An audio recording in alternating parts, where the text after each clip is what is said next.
Bonjour tout le monde. Aujourd'hui, je vous propose une vidéo un peu particulière. Des réflexions sur la santé, la spiritualité, la médecine. Étant confronté à cette situation, je vais donc vous dévoiler un peu ce qui me préoccupe en ce moment et ce que j'ai sur le cœur. Alors il y a une citation que j'aime bien, c'est « Aide-toi et le ciel t'aidera ».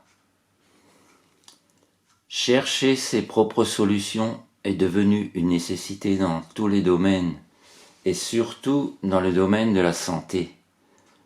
Les médecins n'ont plus le temps de s'occuper correctement de leurs patients pour différentes raisons. Ils ne sont plus assez nombreux. Ils ont été happés par la mondialisation et la course à la rentabilité.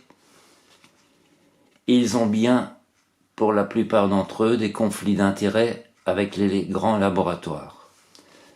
C'est pourquoi il est important de se documenter, de faire ses propres recherches, de rester ouvert aux différents avis de nos proches, mais en finalité, c'est à nous seuls qu'appartient la décision.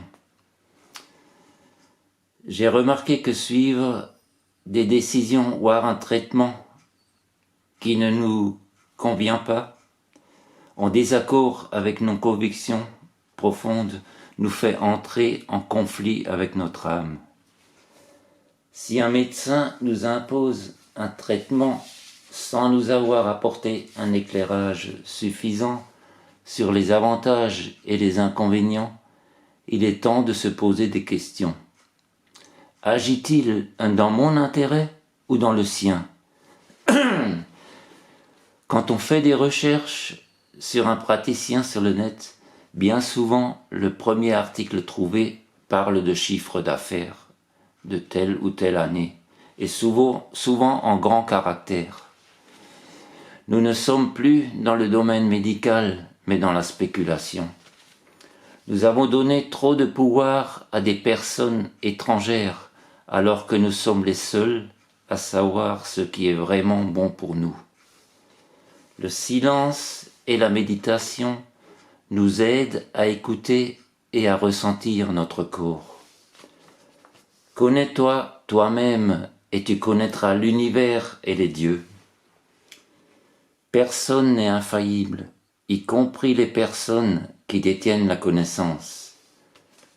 Le dernier médecin généraliste que j'ai consulté m'a dit « Je ne vois pas ce que je peux faire de plus pour vous, vous avez l'air d'en savoir plus que moi. » Le reconnaître est à son honneur et je l'en remercie pour ça. Il est vrai que les médecines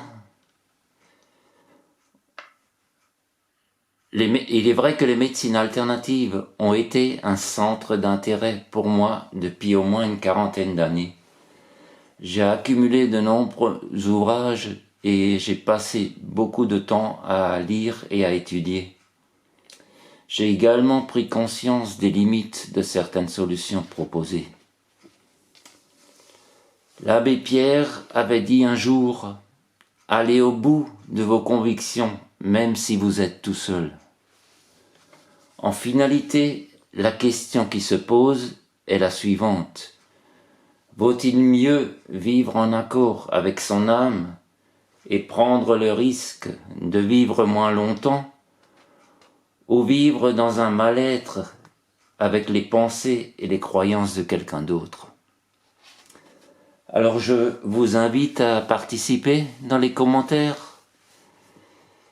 Ce serait bien de me donner vos avis. Je vous souhaite une bonne journée et à bientôt pour une autre vidéo. Merci de votre écoute.